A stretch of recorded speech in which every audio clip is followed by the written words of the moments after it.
Oke, baik. Assalamualaikum warahmatullahi wabarakatuh. Kita masuk ke strategi proses, ya. Pertemuan keempat itu tentang strategi proses.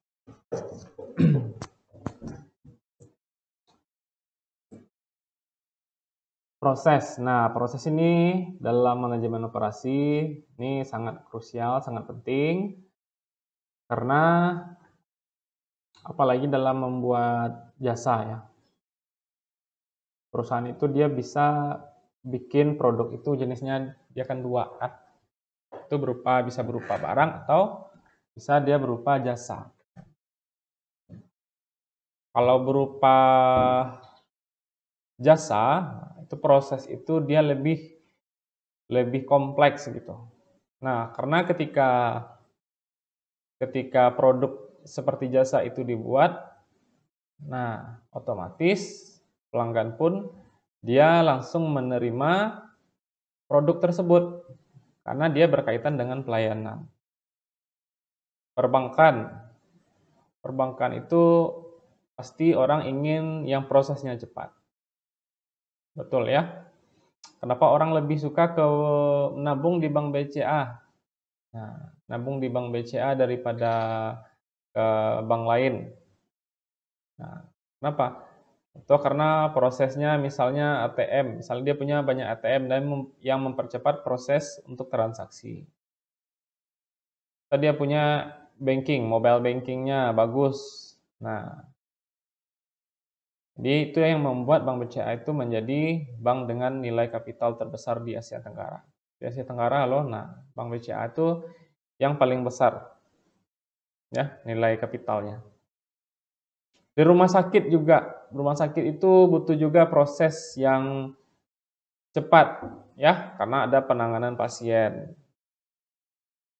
Hotel, proses check-in, itu butuh juga proses yang cepat. Ada juga proses check-in. Misalnya biasanya check-in di hotel itu jam 2 kan udah bisa check-in, ya kan? Nah, terkadang sampai jam setengah 3 kita udah datang dari jam 2, kemudian kita bilang kita mau check-in, terus dia bilang karena sebentar lagi baru itu kamarnya baru diberesin atau gimana. Nah, itu akan mengakibatkan kalau proses seperti itu dia akan mengakibatkan ketidakpuasan, ya. Kecewa orang jadinya. Disappointed. Jadi proses itu baik di dalam produk atau dalam jasa, nah itu sama-sama penting. Apalagi di dalam jasa dia akan lebih penting. Proses misalnya kita memesan McD, ya. Nah, kalau semakin cepat kita dapat, maka orang akan semakin puas, kan. Drive thru-nya cepat. Nah, oke. Next.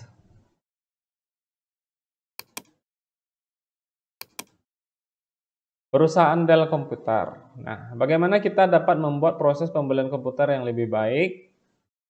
Jadi ini cerita dari buku si Razer itu, ya. Yang pertama dia menjual secara langsung PC pada pelanggan. Kemudian integrasi web dalam berbagai aspek bisnisnya.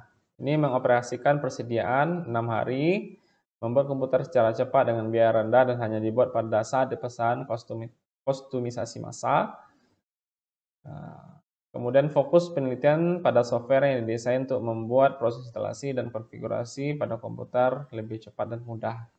Ini ceritanya cerita lama. Maksudnya dulu itu kan web kan nggak terlalu banyak. Jadi Dell itu dibikinnya web. Nah, dia mau komputer itu speknya seperti ini. Maka di Dell akan membuatkan speknya. Ya, tapi kalau sekarang kan ya kita bisa request untuk spek apanya. Saya mau RAM-nya 32 GB. Dia bisa kalau kita bisa pergi ke toko bisa aja dia buatkan tergantung budget kita, ya. Jadi Dell ini dulu dia ketika dulu itu PC-nya itu kan sudah jadi langsung. Nah, orang-orang menjual PC sudah jadi. Kalau Dell itu dia mengatakan kalau dia melayani pelanggan, nah kemudian dia layani ada pelanggan yang mengatakan saya pengen speknya seperti ini. Misalnya Windows-nya mungkin tahun 98, Windows-nya Windows yang XP atau Windows yang tahun 98 atau RAM-nya 2 GB. Akhirnya Dell membuatkan itu prosesnya, ya.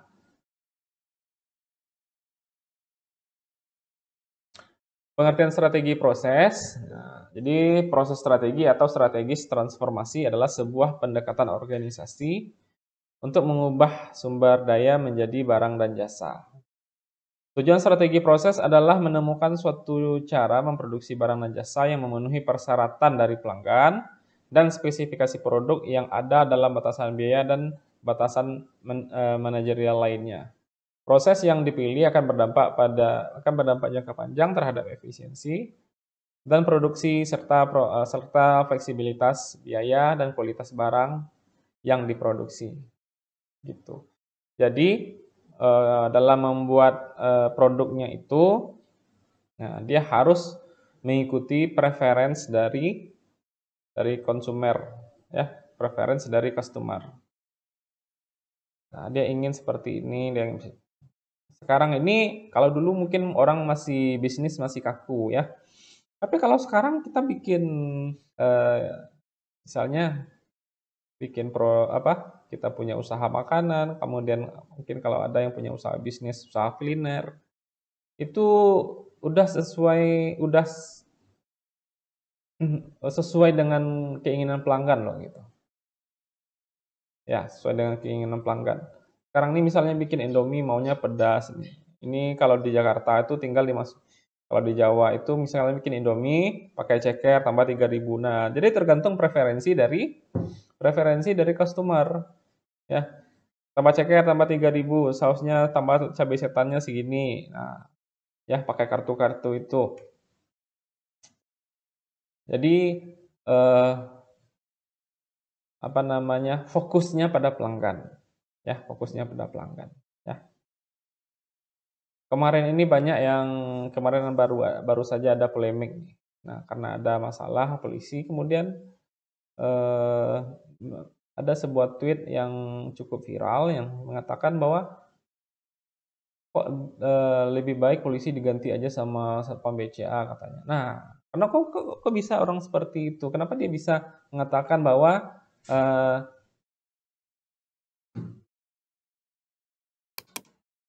oke ya, kita lanjutkan. Nah, itu dia tujuan strategi proses, ya. Nah, saya balik lagi bahwa kemarin yang viral tentang Satpam BCA, keramahannya itu kan bagian dari proses juga, ya. Bagian dari proses. Lebih baik katanya polisi ini diganti aja dengan keramahan Satpam BCA karena Satpam BCA ini melayani dari hati dan segala macam. Nah, jadi kalau ada pelayanan yang bagus, itu orang akan merekomendasikan, dia akan merekomendasikan tanpa secara spontan. Nah, karena misalnya pelayanannya dari hati, pasti dia akan merekomendasikan kepada orang lain. Pasti kemudian dia akan berkata positif. Kalau pelayanan yang bagus Bank BCA, ya. Kalau di Jakarta itu Bank BCA semuanya. Pelayanannya bagus, ATM-nya banyak, kemudian tarik tunai gampang, apa-apa gampang pakai Bank BCA. Nah, prosesnya mudah, ya. Oke. Ada 4 strategi proses. Pertama fokus pada proses, fokus berulang, repetitif. Yang ketiga adalah fokus pada produk, atau fokus kustomisasi massal, ya. Yang pertama fokus pada proses atau proses fokus adalah sebuah fasilitas produksi yang diorganisasikan di sekitar proses-proses untuk memfasilitasi produksi bervolume rendah, tetapi keragamannya tinggi pada pabrik yang disebut job shop. Nah, seperti pada sebuah pabrik, proses yang ada mungkin berupa departemen yang menangani pengelasan, penghalusan, dan pengecatan. Jika sebuah kantor, proses yang ada dapat berupa bagian utang, penjualan, dan pembayaran, ya. Dalam sebuah restoran, proses-proses tersebut mungkin berupa bar, panggangan, atau toko roti. Jadi, strategi fokus pada proses fokus. Dan lagi yang kedua, fokus berulang. Ini yang kedua. Yang kedua, nanti yang kedua ya. Oke, proses strategis dulu dijelaskan. Fokus proses, produk yang jumlahnya sedikit, variasinya banyak. Ya, dikenal dengan proses yang terputus-putus. Dia produk yang jumlahnya sedikit, variasinya banyak. Fokus pada proses ini dapat dilihat dari peralatan, layout, dan pengawasan. Ketiga hal ini membuat fleksibilitas produk semakin besar karena produk bergerak secara terputus-putus dari satu proses ke proses lain. Produk yang jumlahnya sedikit, variasinya banyak. Jumlahnya sedikit cuman, tapi variasinya banyak. Oke, kita gali dulu sampai ke belakang. Proses fokus ya. Ini ada banyak inputnya, many input, kemudian high variety of output. Ini proses fokus intermittent proses. Ya, ini dia contoh strategi. Contoh strategi fokus pada proses. Tadi sudah saya ceritakan ya. Bank, ya bank. Itu fokus pada proses. Tellernya harus cepat. Hospital pada proses. Nah, ini rumah sakit. Nah, kalau ada pasien gawat darurat, langsung dilarikan ke IGD. Nah, letak IGD itu di mana? Biasanya letak IGD itu pasti di depan. Tapi kalau di film-film letak IGD instalasi unit gawat darurat atau UGD itu selalu letaknya di belakang sampai lorong. Harusnya letak IGD itu di depan.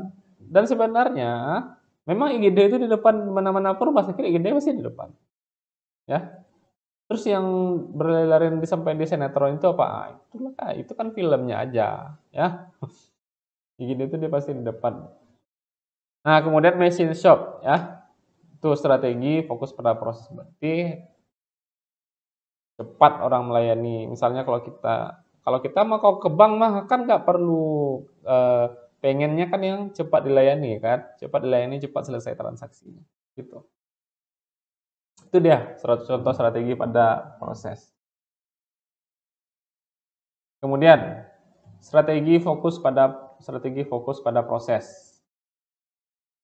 Ini keuntungan, fleksibilitas produk lebih besar, peralatan lebih bersifat umum, investasi awal lebih rendah. Ya. Kelemahan, biaya variabel tinggi, personal yang lebih terlatih, perencanaan dan pengendalian produksi lebih sulit, penggunaan peralatan yang lebih rendah. Nah, kalau strategi fokus pada processing, nah berarti keuntungannya ada fleksibilitas produk lebih besar, peralatan lebih cepat umum, investasi awal lebih rendah, ya. Nah, itu dia keuntungannya menurut si buku Sirezer ini. Apalagi keuntungannya? Ya berarti kalau orang proses yang cepat, di sisi lain dia pelanggan akan akan mengalami kepuasan ya, satisfaction, dia akan melayani satisfaction, dia akan mengalami satisfaction, puas dia. Kok puas? Kenapa puas itu sangat dibutuhkan di dalam sebuah organisasi atau karena puas itulah yang akan menyebabkan orang loyal.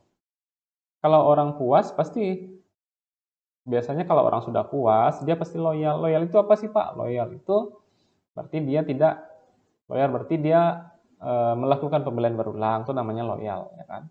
Merekomendasikan kepada orang lain, itu namanya udah loyal. Berkata positif, kemudian membela ya. Ibaratnya dia jadi lawyer gitu. Ini produk Lifebuoy ini nggak bagus. Oh, menurut saya bagus. Udah bisa pula dia jadi pengacara. Nah, itu strategi fokus pada proses.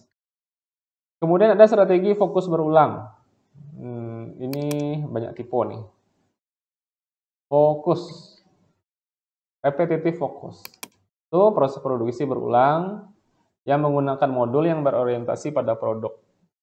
Modul adalah bagian atau komponen produk yang telah disiapkan sebelumnya, biasanya dalam proses kontinu atau terus-menerus.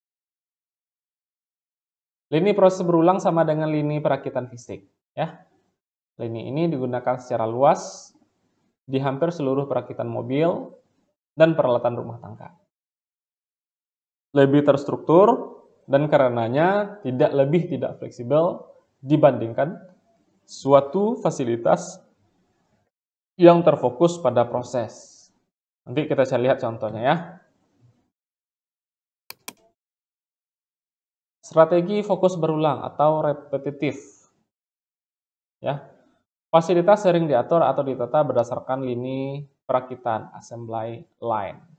Ya, menggunakan modul, komponen-komponen tersedia dan siap untuk perakitan. Ya. Modules combine for many output option. Jadi banyak pilihannya, modules ya dikombinasikan untuk many output option. Nama-nama lainnya assembly line, lini perakitan, production line. Repetitive focus ini contohnya modules combine for many output options. Ini view modules. Nah, ini raw material and module input masuk. Jadi ada bahan baku masuk. Nah, ini aturannya, modul ini aturannya atau cara kerjanya ya, modules combine for many output option. Proses ini banyak digunakan pada perakitan kendaraan bermotor dan peralatan rumah tangga karena memiliki struktur yang lebih dan fleksibilitasnya kurang dibanding fasilitas yang difokuskan pada proses. Ya. Oke, contoh. Ya ini lagi. Oke, ini dia. Repetitive focus strategi examples. Ya. Clothes dryer, truck, fast food. Ya. Ya, mesin cuci, buat mesin cuci ya. Kemudian buat truk, kemudian fast food. Itu berulang ya. Kok strategi fokus pada kegiatan berulang dia namanya? Ya, melayani itu kan berulang-ulang kan, melayani McDonald, McD. Nah, dia melayani secara pasti berulang-ulang. Apalagi buat dapat tumbler kemarin. Ya, tumbler. Oh, 2 hari udah habis. Saya dapat dari ada tiga sesi. Saya dapat 2 ya. Yang warna hitam saya nggak dapat. Kencang dia. Walaupun orang banyak nih antrian nih. Jadi waktu saya dapat tumbler itu saya kasih tahu juga Pak Awe. Oh, Bang, kan tumbler udah ada. Oh, iya gitu. Cepet lah Bang, hari Beko sore, Beko ambil. Kirain saya ambil yang warna oranye, dia ambil yang warna merah. Di fokus strateginya pada berulang-ulang. Lihat gimana lihainya McD. Ya, McD dia melayani pelanggan di drive-thru. Cepat sekali kita mau pesan ini. Sebentar kita antri udah selesai. Dan kebetulan saya ada pengalaman bahwa di McD itu pernah waktu itu mungkin hari hujan. Nah, awalnya kan dia kalau kita order makanan, dia kan dikasihnya dulu ketika sudah order. Nah, dikasihnya makanan. Nah, ternyata saya udah cabut aja sama mobil, saya udah agak cepat, udah hampir mau ke jalan besar lagi yang di Khatib Sulaiman. Ternyata dia lupa masukin Coca-Colanya. Ya, akhirnya dengan sigap yang melayani kasir, yang melayani tadi, ya, yang niaga tadi, ya, akhirnya dia mengejar mobil saya mengetuk, hujan-hujan, bang, Coca-Colanya tinggal, oh iya Coca-Colanya tinggal ya, maaf ya bang ya, gitu. Hampir saya rugi lagi ya. Oke, truk dan clothes dryer. Nah, saya cerita tentang truk sedikit. Repetitive fokus strategi contohnya seperti assembly line ya. Assembly line ini gimana nih Pak? Bayangkan pabrik, ini ada pabrik. Ya, bayangkan pabrik mobil. Ini jadi assembly line itu kan ada jalurnya ya. Jalurnya di pabrik itu ada jalur. Dan di jalur itu, nah ada orang operator namanya, dia mengerjakan ini, dia pasang. Yang ini tukang pasang ban, yang ini tukang pasang mesin, yang ini tukang pasang pintu, yang ini tukang pasang bautnya, kan? Yang ini tukang pasang kapnya. Jadi berarti di sini kemudian berjalan, kemudian dipasang ini, bagian yang lain kemudian dipasang ini bagian yang lain. Ya. Itu namanya repetitive fokus strategi. Jadi dia berulang-ulang. Dia fokusnya ke situ. Jadi awalnya, nah cerita sedikit dulu. Awalnya dulu bikin truk itu lama loh, ya. Bikin mobil itu lama. Lama bikin mobil. Ya, lalu siapa yang menciptakan, kenapa kok ada assembly line jalur perakitan seperti itu? Itu yang dicanangkan oleh Henry Ford. Ya, Henry Ford. Jadi si Henry Ford, mereknya mobilnya Ford, nah, dia mengatakan dia bisa mencapai target produksi itu lebih dari target produksi setiap tahunnya. Dia menerapkan assembly line, ya. Dan dengan assembly line itu, makanya perusahaan-perusahaan lain, pabrik-pabrik lain pun tidak hanya mobil, dia juga mengadopsi seperti itu, ya, mengadopsi cepat membuat mobil. Jadi pabrik Toyota yang di Karawang, coba bisa dilihat di web, ya. Dalam 3 menit itu, nah, dalam 2 menit udah selesai satu mobil, ya. Bahkan kurang dari itu. Dalam 2 menit udah selesai satu mobil. Nah, udah berapa menit ini? Anggaplah udah 21 menit. Nah, berarti udah selesai di pabrik Karawang itu 10 mobil. Ya, itu repetitif fokus strategi. Contohnya yang menerapkannya fast food, perusahaan truk, cold dryer-nya, ya. Contohnya ya, kalau cold dryer yang paling terkenal itu sebenarnya Electrolux. Electrolux, kemudian kalau punya di rumah sih Sharp. Oke. Yang ketiga adalah fokus pada produk. Fokus pada produk, fasilitas yang diorganisasikan di sekeliling produk, sebuah proses berorientasi produk bervolume tinggi tapi berkeragaman rendah, ya. Fasilitas produksi di sekeliling produk, maka proses ini disebut proses kontinu. Sebab mempunyai lintasan produksi yang sangat panjang dan kontinu. Contohnya ada contoh produk kaca, lembaran kertas, ya, lembaran timah, bola lampu, bir, dan baut dibuat melalui proses kontinu. Ya. Berarti volume tinggi, ya, tapi keragaman rendah. Nah, jadi produknya ibaratnya produknya massal, ya, produknya massal.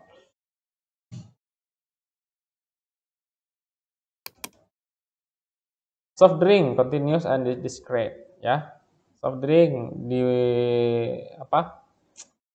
diminum, dibuang. Light bulbs, ya, lampu pijar, ya, dipakai, dibuang, ya.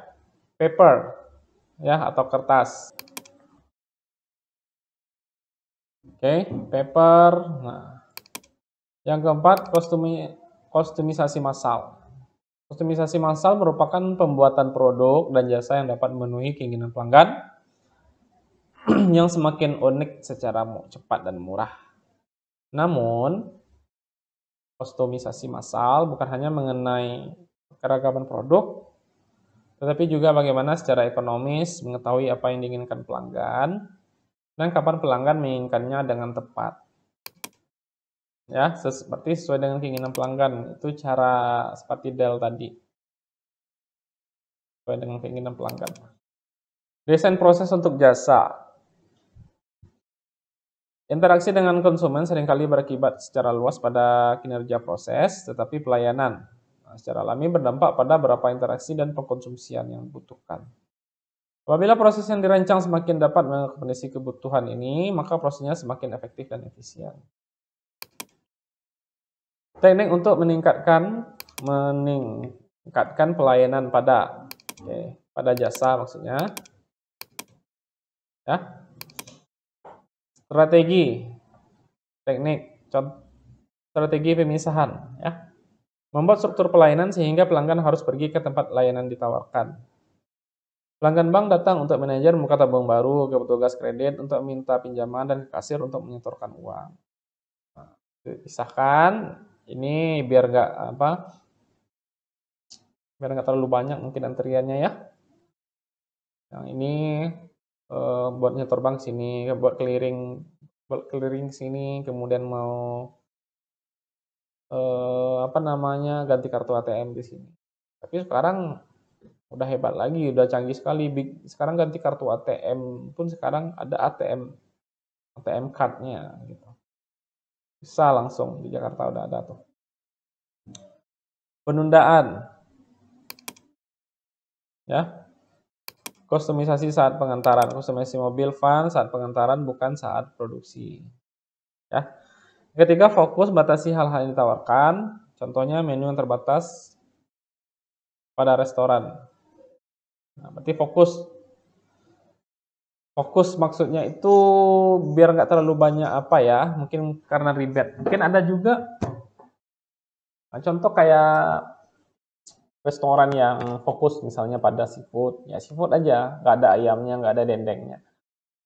Atau fokus pada ayam, fokus pada ikan bakar aja. Itu bisa juga menjadi contoh untuk strategi meningkatkan pelayanan gitu. Jadi dia